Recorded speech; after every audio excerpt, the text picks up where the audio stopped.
Okay, here we are again with my Cherokee XJ. It's the ORVIS edition. It's got the, as I said before, with the bonnet grills in it, and it's got the badging, and it's also got the bridge-wear leather in there as well. So it was rebuilt about 3 years ago. I put the Skyjacker suspension on it, 3-inch springs, so it did away with having the puck installed at the top. It's got braided brake lines in there.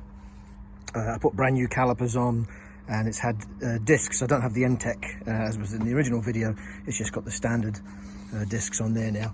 So it's got a 12-month ticket on it, and the only thing I needed really for the MOT was one steering joint, but I proceeded to replace with all the steering joints. So that one there has been done with the yellow, and that one there, and the one at the end here, and this one here that does the steering arm as well. So that goes in that one too. So what I'm going to replace tomorrow, October 4th, 5th, 6th, 7th, October the 7th tomorrow, I'm going to replace those drop links. They weren't an MOT failure, but I'm just not happy with the way they look. They're a little bit squeezed at the bottom, so I'm going to get those replaced. You'll see there, I'm not too happy with that, so I'm going to change them over. I've also got the diff oil to replace. I did it 3 years ago with the proper Westway 140. So I'm going to just replace it with that because I like to make sure that the oil's okay. I'm also going to give it an oil change as well. Last year, in fact just a few days ago, I fitted a brand new drive belt. That's been fitted on there. Did the alloy radiator, as you can see through the grill there. And I did a brand new top hose and bottom hose and brand new water pump as well, which you can see down there. So all that cooling system side has all been replaced. It's had a replacement IAC. The throttle potentiometer has been done, and also the air valve, I can't remember what you call that one, underneath there has all been done. It's all been original Mopar. I also did the crank sensor, which is right off down there somewhere, and the plug for it's in here. It's very awkward to get to, so that's been replaced as well. You might notice that's because it's got LPG. You can do away with that very easily. It's just a suck through one. It's just a draw through. LPG fits there on the throttle body. It doesn't have the injection style, so it's easy to just take off if you wish. But that's the power distribution point for the spot lamps. That's for the fog lamps and the spot lamps. So that just sits there. There's a couple of fuses, and there's also the relays for it there at the back as well. You'll also notice as well, I forgot to mention, it's got the air raid induction kit. You can take it off, it's very easy. All it does is utilise the original air box. But I had that fitted, it was really quite expensive, and it sounds good, it runs really well with it. So I've still got the top for the air filter box. If you wanted to return to standard, obviously the option's there. As with everything that's I've taken out, like the side markers and the indicators, I've got all the original orange ones there. I've got some LED headlamps coming. We'll see how we go with those. I just prefer the originals at the moment because they're nice and bright and they're working. I can't seem to get a set of LEDs that are correct for it, but we'll see how that goes anyway. Last year I also replaced the exhaust, so that's from the cat back. The exhaust has been replaced, so that's all done as well. Had a couple of holes in it. As I said, bridge-wear leather, fully electric, back and forward, up and down, tilts as well. It's got the embossing in the headrest, which I think is really nice. It's all really nice in here. It's got a few wooden embellishments. I've got another fascia if you want to put an Android unit in there. There's another fascia to go with it. That's the little switch panel for the spot lamps and for the JK fitted bumper fog lamps. So obviously it's got the originals, but you'll see at the front it's got the JK Wrangler ones in there too. The interior is lovely on this car. I've really taken a lot of time to protect it. You'll see even the bolsters and the cushions and everything are all nice, they're not cracked. I've always kept these rubber mats on it, and it's got the nice ORVIS over mats in there all round. So you've got it in the passenger side as well, and of course you've got them in the back. The other lovely thing I think is great in here is the headlining. Beautiful headlining. There's no sagging at all, there's no heavy marks in it. It's a really nice headlining, no problems with that. 3 buckles in the back, and also you've got the rear headrest, which I notice in some vehicles they don't have, not sure why. It's got the little security net, you can have that if you want. I've quite like having it up there. One thing Chrysler and the Americans particularly aren't short on is stickers. They love having decals everywhere. So you've got your original airbag warning stickers up here, original airbag warning decals in there. and this side you've got another airbag warning sticker, and under here you've got the information for the SelecTrac transfer box, and of course you've got another sticker there for the airbag. Inside here you've got another sticker, and that tells you about the locking type differential, because as I said, this one takes the 75-140. You have to put a synthetic additive in there, but of course using the West way, it's impregnated into the oil already, so I can just put the oil in there, and that's what I've always used. And it coats all the bearings and whatnot in the Dana 35 and the 30. Transfer box has got the ASI rose jointed kit fitted to it, so it does away with all those bars and the levers and whatnot underneath, and it's nice and smooth. It's nice and easy to change. It's a really nice little piece of kit. So coming into the back, pockets in the back of the seats, none of them are stretched, they're all in really nice condition. Carpet, especially the middle piece where you tend to find people's feet go, that's already nice and clean. I mean, I never really had a lot of use out the back seats anyway. The children sat in the back now and again, but that was about it. This comes out altogether, which is, I quite like that style of that. The whole bench gets removed. There's a switch the other side, you just pop it up, and then when you tilt that forward, you take the whole lot out, and the back piece can lay flat. Yeah, so looking in the back now, look at this lovely carpet. I've always kept this nice and clean as well. I've had a rubber mat down since we've had the vehicle. It's always had a rubber mat. You see there's no marks, no staining and anything like that. It's lovely in there. This is where the spare wheel goes, and this is the LPG tank. This is the spare wheel cover that you get with certain models. I don't see them on all of them, but I'm not sure what the detail is on that. But yeah, that's the cover. But I use that for covering the tank because I think it makes it look a lot nicer. The rear speakers in the roof, and again, look at that headlining, beautiful headlining all the way across. Security cargo net in there. All the plastics are all really good, nothing gnarly. You've got the little tie down points there, they're all still good. So with the tailgate shut down, you see it's got, of course, another ORVIS embellishment there, and it's got the 2-inch receiver. I find that a hell of a lot more versatile than just having a tow ball. So you've got the 2-inch receiver, you can attach barbecues to it, bike carriers, all sorts of things. It's some brilliant skid plates, the whole blinking lot. So I really like that idea. That's your LPG filler there.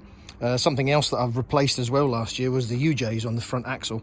The UJs were both replaced. I got some ones from America. I can't remember the name of them, but they were top brand ones.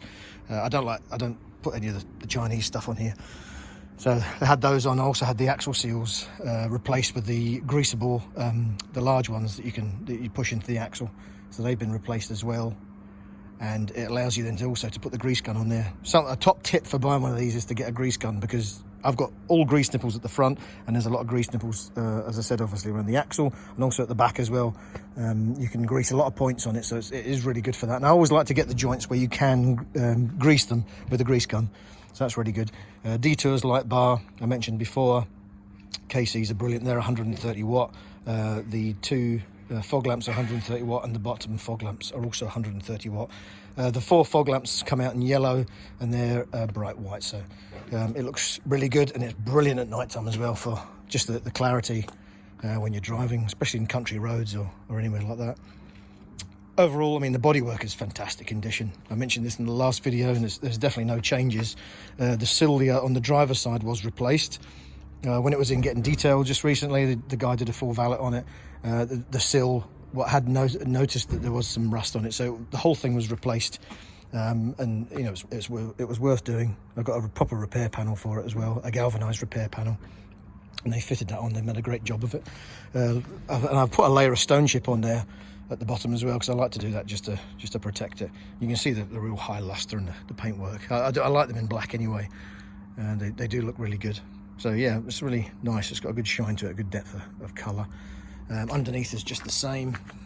Looking across all the sills, all the seams, bottom of the doors are all good. There's no problems with the bottoms of the doors, they're all solid in there. That's the layer that I put on originally 3 years ago. I put that layer on there because it was quite good, it protected it all. There's wax oil inside the doors, wax oil inside the sills, wax oil everywhere. I've just pumped it through with the little hose, so that's all been done as well. So just give a bit of peace of mind and just add some longevity to the bodywork, because we know that obviously the Chrysler products aren't always the best. So they've all been done. It's got little running lights in the back, running lights working at the front as well. Right, I'm going to do the XJ self test on the dash. So you press and hold the trip reset button and then turn it on. Here it goes. I have to just mount the camera a bit awkwardly there because that's it. See the left and the right of the dash, all the gauges going up. They go in sequence. I wish that fuel gauge would stay there, but never mind. If you're running a 4 litre or no. That's it, gone through everything. There's the check engine, and that's it. In fact, I'll put that back to 104.060. There you go. So that's the self-test on the dash. Something else to check is the heater blower. So that's on position 1 and 0 on the main bank. I'll put the side lights on, you can see. There we go. So that's on position 0 and 1. So as soon as we turn that on, there's the blower coming on. I don't know if you can hear that. So that's on position 1, then 2, 3, 4. Definitely hear that. And turn it off altogether. The AC's not working. Haven't really looked into it. I don't know anything about it. It may need more than gas. It did work when I first got the Jeep. Then it packed up. In Scotland, we don't really need aircon. Ignore this front fog light switch. I have another one to replace it with. It's actually just popped out. I've done that on purpose. But obviously by the time you get it, it'll have the new switch in it. That switch doesn't seem to be going on and off. I'm not sure why, but you'll have that as well as a spare, because if it's repairable, we may as well repair it. Rear fog lights work fine. I'll just pop that main beam on, or dip beam. So you've got the rear fog lights work fine. The front fog lights work fine as well. They do now, because that's, as I said, that switch. I've sort of repaired it. I'm not happy with it. As I said, I'm going to change it, so they work fine. The wiper at the rear works. That works fine. And of course the heated rear window, that also works fine. You can hear it coming on. So that does work fine. And yeah, both power outlets work okay. That one there for 12 volt, and that one there's a cigarette lighter, which has never been used. It's never had been smoked in here, and there's never been a dog in the car. Even the previous owners, there's never been any dogs or smokers, so that's good. Fully illuminated panel on both. Of course, you see that that's dropped down because this would have been left-hand drive, quite interestingly.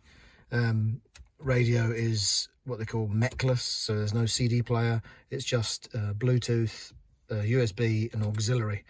So you come to collect it, you can bring an auxiliary cable. Well, I've got auxiliary cables there, or you can put a USB in there as well, so you can play some music or use the Bluetooth. You got to change the rake on the steering wheel. It's just in here. Cruise control all works great. That is really good actually. It's very efficient cruise control.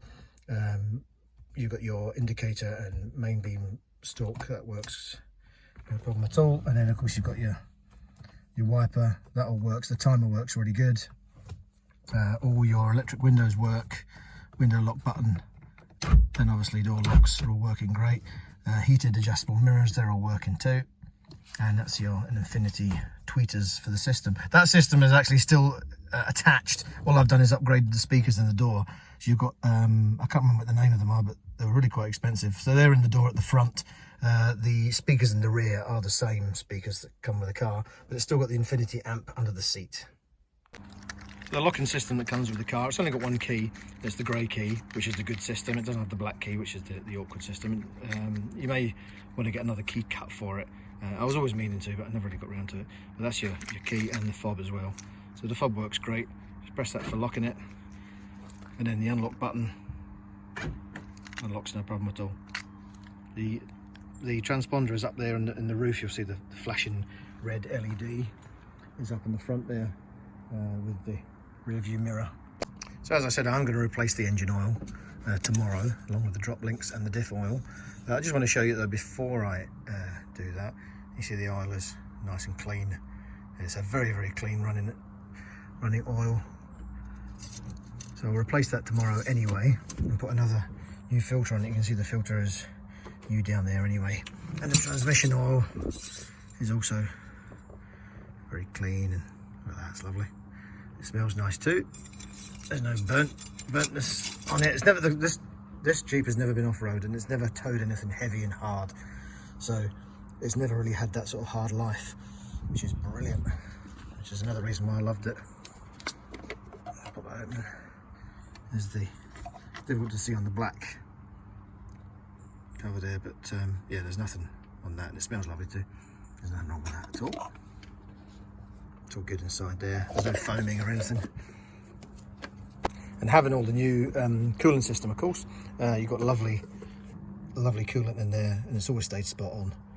And it's been in Scotland as well. I've got it down for about -16 for temperature. So anywhere down south and you'll be laughing. In fact, you can go anywhere you want really with it with -16 around Europe. So yeah, you're more than settled for that. And there we have it. The Cherokee XJ, which my father and I dubbed the General. As you might see that in the number plates. There we go. Put that into park.